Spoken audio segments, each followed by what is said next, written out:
plaire dans son activité professionnelle, à la fois y trouver du plaisir et aussi se sentir valorisé par ce que l'on fait. Une quête, pour la plupart d'entre nous, qui occasionne bien souvent des changements.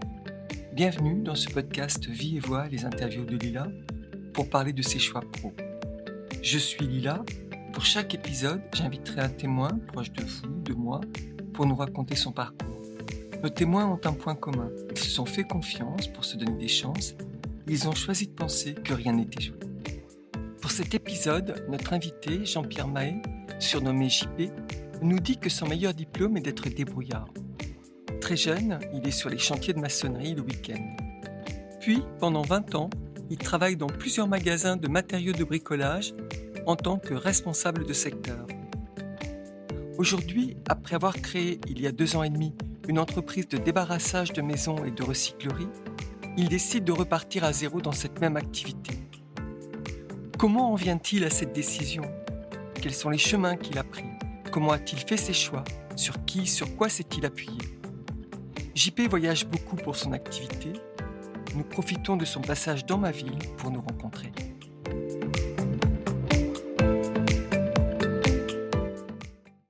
Bonjour JP. Bonjour. Je me permets d'utiliser votre surnom parce que vous m'avez dit ne pas aimer votre prénom, c'est bien ça ? Exactement, je ne supporte pas mon prénom. Moi, on m'a toujours appelé JP ou JPetto, parce que je suis toujours en train de transformer les choses. Dans le dessin animé Pinocchio, le papa, il s'appelle Geppetto, et donc en fait, c'est venu naturellement JPetto. Merci de prendre ce temps pour nous expliquer votre parcours. Je vous propose de commencer par nous dire qui vous êtes enfant et ce qui vous intéresse. Moi, je suis né dans la Manche. Mon père est patron maçon, ma maman travaillait pour mon père. Une enfance, on manquait de rien, assez dure pour moi, puisque je ne sortais pas beaucoup. On va dire ça. Je faisais du foot, mais le samedi, les mercredis après-midi, j'étais avec mon père sur les chantiers. Moi, il fallait que j'aille aider, faire de la maçonnerie. Et au niveau de l'école, comment est-ce que ça s'est passé ? On va dire que l'école m'intéressait peut-être pas spécialement, sachant que ça soit en petite classe ou au collège, j'étais le petit gros de l'école, donc moquerie, tabassage, et comme je suis quelqu'un qui est une bonne patte, bah, vous vous mettez dans votre bulle quand vous y êtes. Sinon, au niveau études, j'ai énormément du mal à rester sur une chaise, à apprendre des choses. Pour moi, c'était extrêmement difficile à ce niveau-là. J'ai été jusqu'en troisième insertion. Je suis parti juste après en apprentissage en pâtisserie. J'ai fait pendant 2 ans l'apprentissage. Je n'ai pas eu mon diplôme. J'ai eu une petite maladie, donc j'ai retenté une troisième année. Mais au bout de quelques semaines, je me suis dit stop, j'arrête, puisque d'être enfermé en fait dans un labo, dans un bureau, c'est pas moi. C'est pas moi. Moi, faut que je bouge. Et donc après cette formation, quel est votre parcours ? Je suis parti, travailler sur les chantiers, avec mon père pendant 6 mois. C'était pas ma voie, donc je suis parti faire une formation de réinsertion, en fait, pour pouvoir retrouver un travail qui puisse me correspondre. Dès qu'il y a un métier où qu'il faut forcer, ça me plaît. En fait, au moins ça me permet de me défouler et que le soir je rentre, ça y est, je suis un peu plus calmé, puisque, bah, je suis un petit peu hyperactif. Et un des stages, en fait, se situait dans un magasin de bricolage sur Saint-Lô. Je suis parti dans le secteur des matériaux, qu'il fallait soulever des sacs de ciment, du placo, des choses comme ça. Et là, tout de suite, comme un poisson dans l'eau. Mais ça s'est très très bien passé. J'en ai refait un deuxième. Et à la fin de la formation, bah, tout simplement, ils m'ont proposé un CDI. Je suis resté 4 ans et demi, sachant que dès la première année, à la fin de la première année, je passais responsable du secteur. Donc, je gérais, entre guillemets, les personnes qui sont plus âgées que moi. Service livraison, chiffrage, des choses comme ça. Donc, même si j'aimais pas l'école à l'origine, j'apprenais en fait comme ça. Et c'est pareil, c'est qu'à un moment donné, dans les magasins de matériaux, même si les matériaux changent, vous expliquez toujours la même chose aux gens. Et moi, je suis obligé d'arrêter à un moment donné. Si je n'arrive plus à apprendre, je suis obligé de changer. Donc, tous les 4 ans et demi, 5 ans, je trouvais des autres emplois et je partais dans d'autres magasins de matériaux ou sinon des métiers annexes. Pourquoi partir dans d'autres magasins? C'est parce que c'est, par exemple, pour les chiffrages, ce n'est pas les mêmes déboursés, c'est pas les mêmes fournisseurs, c'est pas les mêmes tarifs, c'est pas la même gestion. Donc au moins je réapprenais des choses encore différentes, même sur l'informatique. Et c'est pareil quand j'avais l'overdose entre guillemets de la clientèle, des personnes qui vont vous demander des renseignements, mais qui vont savoir mieux que vous. Et à un moment donné, vous êtes obligé de dire stop, stop, il faut que je change. Donc je partais souvent quelques mois, soit dans des usines pour fabriquer des fenêtres, partir chez un ferronnier d'art pour monter des escaliers. Plein de petites choses comme ça, où après je revenais en fait avec un bagage supplémentaire qui me permettait d'avoir une ouverture d'esprit encore plus large, d'avoir des systèmes débrouille encore mieux. Et donc à chaque fois en fait, j'amenais des choses différentes où on est arrivé à un point où quasiment le dernier en date, en fait les gens venaient avec leur plan et je pouvais, à part l'électricité et plomberie, je pouvais quantifier ce qu'il leur fallait comme besoin sur leur chantier, respectif. Donc ça c'est, bah, pour moi c'est un «diplôme» pour moi entre guillemets. On venait toujours me débaucher en fait. J'ai jamais envoyé un CV. Ouais, c'est une petite satisfaction à ce niveau-là, mais par contre, j'étais toujours obligé de partir à droite à gauche pour apprendre. Apprendre. J'apprenais pas à l'école, mais j'apprenais sur le terrain, qui est pour moi, plus satisfaisant et surtout plus concret. Il fallait que j'emmagasine de l'expérience à ce niveau-là. Qu'est-ce qui vous amène à changer d'activité? Bah, j'avais fait le tour en fait, 20 ans de commerce de matériaux et j'ai eu une expérience, pendant mon intermède entre 2 magasins de matériaux. Je présentais en fait les objets à vendre dans les ventes aux enchères, chez un commissaire-priseur et les personnes qui étaient avec moi en fait ont été super géniales. C'est-à-dire qu'en fait chaque objet, m'expliquait en fait l'histoire de l'objet et j'ai été passionné par ça. Ça a été peu de temps, mais ça a été très instructif. Voilà, c'est resté dans un côté de ma tête à ce niveau-là et je suis reparti dans un autre magasin, toujours à faire mes chiffrages, des choses comme ça et puis, c'était un magasin où j'avais un peu plus d'1 heure de route, de distance, donc je mangeais le midi, dans ma voiture et il y a une journée, il y a un de mes clients, un habitué, qui me posait la question tout simplement si, je pouvais pas venir lui filer un coup de main parce qu'il venait d'acheter une maison avec, des objets, des meubles pour savoir si je pouvais lui débarrasser, choses comme ça. Bon, moi, par curiosité, j'y étais. En fait, le midi, de toute façon, j'avais 2 heures à perdre, donc moi, ça m'a occupé et en fait, j'ai adoré ça. C'est-à-dire que, non seulement on peut sauver les meubles, on n'est pas obligé de les jeter bêtement et en fait, débarrasser, ça m'a procuré, en fait, déjà un épuisement physique, donc j'avais pas cherché à comprendre. Ça m'a fait du bien le soir quand je suis rentré, j'ai pu dormir correctement et en plus, je ramène des choses chez moi. On peut les revendre et en plus, après découvrir ce que c'est. Il y a des objets que je ne connaissais pas, qu'il a fallu que je découvre et ça, franchement, ça m'a éclaté et peu de temps après, avec ma famille, on avait, un arrière-oncle et une arrière-tante, qui étaient toujours avec nous, qui ont jamais eu d'enfants et l'âge, se faisant, on est obligé de partir en maison de retraite et il s'avère que, bah, mon arrière-oncle avait le syndrome de Diogène, c'est-à-dire récupérateur compulsif et il s'avère qu'il avait plusieurs bâtiments mais remplis jusqu'au toit. Donc à un moment donné, il y a pas le choix, ils ont pas d'enfants, bah, je me suis lancé. Le premier bâtiment, j'ai mis un peu plus d'1 an à le vider, à le débarrasser entièrement en prenant mes journées de repos. On a sauvé tout ce qu'on a pu en fait, et bien sûr, jeté le reste. Et c'est ça qui m'a dit en fait, «Il y a un truc à faire là-dedans». Je m'éclate à faire ça, à trier, à sauver, à transformer, à savoir les objets ce que c'est, et là, le déclic, en discutant avec ma femme, on a dit: «Je vais lancer une auto-entreprise, en complément de salaire, en même temps que mon travail». Donc la première année, j'ai fait 4 maisons, plus mon travail, plus la route et en plus de ça, bah, je venais de faire construire ma maison et je restaurais tout l'intérieur moi-même. On va dire que j'ai pas eu beaucoup plus de temps à faire plus de maisons que ça. La deuxième année, on a poussé un petit peu plus, on était de mémoire à 17 maisons, en même temps que mon travail nourricier, donc le commerce et je me suis dit: «Bah, oui, mais qu'est-ce que je fais des objets?» Je dis: «C'est bien beau, d'accord, tu vides, tu payes la déchetterie parce que la déchetterie, ça a un coût, mais les objets, tu en fais quoi?» Donc ben, on a créé une recyclerie où, j'allais débarrasser le mardi matin où c'était ma journée de repos et l'après-midi, en fait, on avait fait une demande au niveau de la mairie pour pouvoir ouvrir en vide entrepôt. Les gens venaient, acheter à petit prix tout ce qu'on pouvait sauver. À l'origine, on avait créé la recyclerie pour aider le plus de gens possible. Les prix qui sont faits à la recyclerie, c'est les prix que si, moi je suis en galère, quel prix je pourrais me permettre d'acheter l'objet. Au lieu que ça soit acheté bêtement, nous, on est payé pour le débarrasser, on le met à la recyclerie, il est revendu pour aider d'autres personnes. Donc, bah, c'est un cercle vertueux, en fait, c'est génial. Au moins, vous dites, vous faites quelque chose de bien. Entre deux, en cours, j'ai rechangé d'enseigne matériaux, toujours en tant que responsable, ça s'est super bien passé. La recyclerie tournait bien.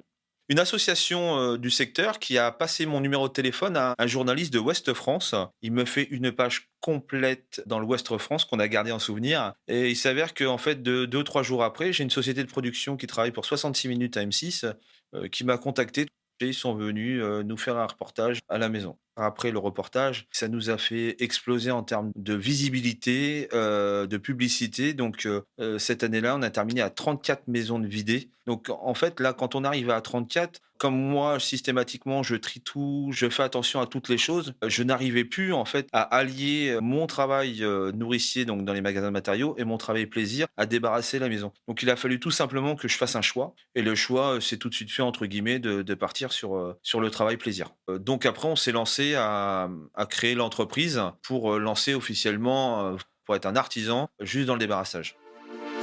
Et quelle est votre activité aujourd'hui?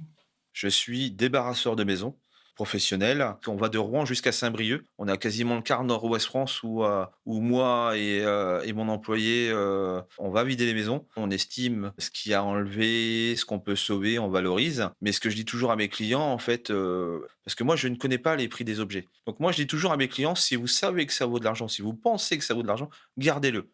Mon leitmotiv, c'est de débarrasser tout ce que vous avez plus besoin, déchets comme bonnes choses, en fait, ou qu'on puisse sauver et que ça se passe bien, qu'en fait. Et en expliquant déjà ne serait-ce que ça détend tout le monde. Voilà, on peut dire qu'on est des opportunistes parce qu'on est payé pour l'enlever, mais on l'a pas acheté et puis après on gagne des 2 côtés. Non, c'est pas vrai. Dans ce métier-là, vous avez les camions, vous avez le carburant, la déchetterie, où ça, c'est un énorme poste. Par exemple, les meubles récents, on ne peut pas les démonter. C'est-à-dire, on les démonte, ils sont foutus. Les meubles anciens qui sont très, très beaux, moi, je peux les sauver, mais personne ne veut les acheter. Même si on donnait de l'argent, les gens ne les voudraient pas. Donc en fait, on est obligé de trier.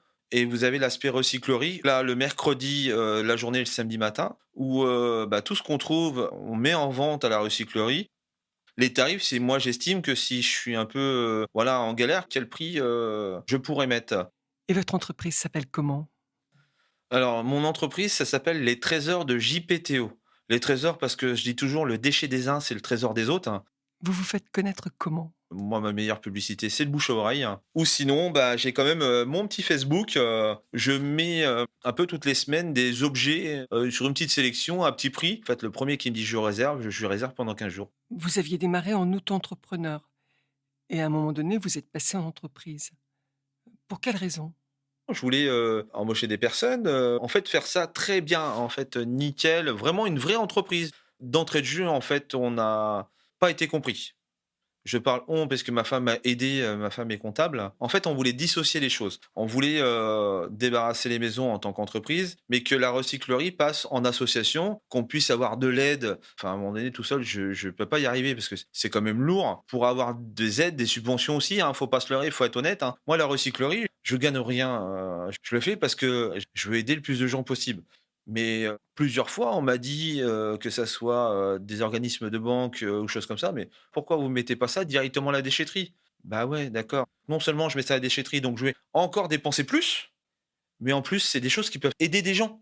Donc non, non, moi pour moi, c'est pas ma conception des choses. Dans ces cas-là, j'arrête de travailler, là-dedans, c'est plus possible. Donc aujourd'hui, vous voulez rester dans ce métier, mais vous ne gagnez pas votre vie. Que comptez-vous faire? J'arrive à me verser un salaire tous les 3, 4 mois. On veut toujours continuer, là, donc je suis artisan SARL. On va arrêter cette société-là. On va revenir en auto-entreprise. En fait, j'ai plus de frais fixes que de rentrées, de factures, en fait, tout simplement. Donc, ça peut pas continuer. Ça fait déjà plus de 2 ans que c'est comme ça. Voilà, faut arrêter l'hémorragie, quoi. Cette semaine, je vais être à 65 heures, je vais rien gagner. Donc, je suis toujours obligé de remettre de ma poche et ça peut plus durer. Que ça soit, pour moi, pour travailler pour rien comme un fou ou, la vie de famille, c'est plus possible. On a voulu monter une URL, on s'est retrouvé, une SARL, sauf que pour fermer une entreprise, maintenant, c'est plus la même chose. Une URL, on peut la fermer comme ça. Une SARL, eh ben, c'est liquidation. Eh ben, c'est plus du tout la même note et pendant ce temps-là, je peux pas remonter une auto-entreprise. Donc c'est extrêmement compliqué et on n'est pas aidé à trouver des solutions. Donc peut-être que j'ai pas vu les cases qui étaient sur la feuille, hein, je ne dis pas le contraire, hein, mais voilà, au niveau explication, il y a eu de grosses lacunes. Si un jour on en remonte une, on sait ce qu'il faut pas faire. Finalement, vous ne regrettez pas votre vie d'avant? Alors, au niveau métier, non, du tout, du tout. Je suis, épanoui dans ce que je fais. Ou là où je peux regretter, c'est oui, financièrement parlant, où, je mets, ma famille en difficulté, puisque je n'arrive pas à boucler les fins de mois à ce niveau-là. Mais en aucun cas, en termes de métier pur, ah non, je regrette rien.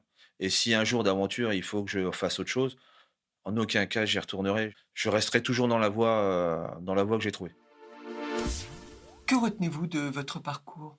J'ai de la chance, c'est que j'ai une femme adorable qui m'aide énormément parce que sinon je pourrais jamais en fait, m'en sortir, elle m'épaule énormément, que ça soit au niveau papier, informatique et puis soutien moral parce que des fois vous avez, un baisse de morale automatiquement. Après, mon meilleur diplôme, c'est, démerdard. Avec rien, aucun diplôme, j'ai réussi à faire des choses. Moi, la meilleure école, c'est l'école de la vie. Pourquoi? C'est parce que si je veux quelque chose, bah, de toute façon, tu as pas le choix, faut que tu y ailles. Petite anecdote, toute bête, c'est que, voilà, j'avais une dizaine d'années, on m'a offert, pour un anniversaire une petite voiture de collection. Mon père m'a toujours dit: «Rêve pas, tu l'auras jamais». Donc j'ai eu jusqu'à 3 métiers pour me l'offrir. Donc je l'ai eu en vrai, même si maintenant elle est partie. Voilà, je me suis battu pour l'avoir. Donc ce que je dis quand on discute beaucoup au niveau de la recyclerie, au niveau des gens, mais tout simplement, c'est que vous voulez quelque chose, allez le chercher. Si vous l'attendez, vous ne l'aurez pas. Il faut se démerder, vous n'avez pas le choix. Est-ce que vous pensez que si, votre vie à l'école, à l'époque, avait été meilleure, les choses auraient été différentes pour vous? Oui et non, mais on va dire que si j'aurais été, assez à l'écoute à l'école, oui, j'aurais peut-être fait un métier nourricier différent qui m'aurait plus, aidé financièrement. Mais c'est pas pour ça que, ça se trouve, le métier plaisir, je l'aurais pas trouvé. Moi, ce qui me fait être arrivé ici, c'est que, justement, c'est le la somme de galères avec l'école, la vie que j'ai créée après, c'est ça qui me permet d'être là.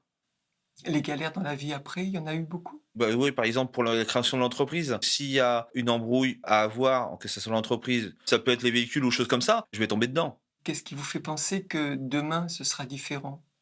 Si on part toujours défaitiste, au lieu d'un verre d'eau à moitié plein, on va le voir à moitié vide. Moi, je préfère le voir à moitié plein. Eh ben, mince, pas de bol. Là, mon camion est en panne, par exemple, il est en panne, j'ai pas les moyens de le réparer. OK, d'accord. On va trouver une solution. Qu'est-ce que vous aimeriez qu'on retienne de votre changement de métier? Si vous vous en donnez les moyens et que vous avez trouvé, en fait, le métier qui vous plaît, faut foncer. Moi, j'ai mis 20 ans à trouver mon métier plaisir et surtout, c'est que je suis suivi par plein de gens dans mon délire. Je dis toujours mon délire parce que comme c'est un métier atypique, il y a plein de gens qui comprennent pas, en fait, ce que c'est et encore, c'est pas un métier où, quand vous regardez dans les urbanistes, débarrasseur de maison, c'est pas un métier. J'aurais su que j'aurais pu faire ça plus vite, je l'aurais fait bien avant. Après, la vie fait que, c'est que ça devait pas être tout de suite. Jamais de regret à ce niveau-là. Si vous aviez, quelque chose à refaire, est-ce que vous referiez de façon identique ou différemment? Alors sur l'entreprise, je pense que bon, la structure, je ferai différemment et ouais, déjà être un peu plus là pour ma famille, déjà ça serait énorme. Mais sinon, dans ma vie en général, non. En fait, je changerais rien puisque sinon je serais pas la même personne. On a vu que votre activité vous prenait énormément de temps. Quelle serait l'organisation idéale? Si, l'auto-entreprise, reprend comme, on pense qu'elle va reprendre, le but c'est de recréer une entreprise mais différente. Moi, j'ai toujours rêvé pour cette entreprise-là, c'est-à-dire avoir un vrai magasin, d'avoir une équipe qui s'occupe du magasin et moi 2 équipes sur la route pour débarrasser des maisons. Avec des personnes valides et des personnes en situation de handicap. Alors on dit, beaucoup: «Ah bah si, on aide les personnes en situation de handicap, on leur donne des aides, on leur donne ceci». Non, non, non, non. Moi j'ai trouvé, les personnes, en situation de handicap plus motivées à travailler, même si c'est plus spécifique que ce que je fais, que des personnes valides. Par contre, je modifie leur travail en fonction, de leur handicap. Ça, c'est le rêve et si un jour d'aventure, on recommence tout correctement, on remonte une structure. Maintenant, on sait ce qu'il faut pas faire et on sait ce qu'il faut faire. Merci JP pour votre confiance. Vous nous montrez que l'on peut ne pas aimer l'école et pour autant aimer continuer à apprendre en permanence. Cette fameuse école de la vie que vous fréquentez jeune et qui vous stimule pour mettre les bouchées doubles, voire triples, et aller au bout de vos rêves. À l'écoute des plus démunis, vous pratiquez la recyclerie de façon désintéressée et envisagez votre activité avec des personnes en situation de handicap pour participer à leur insertion.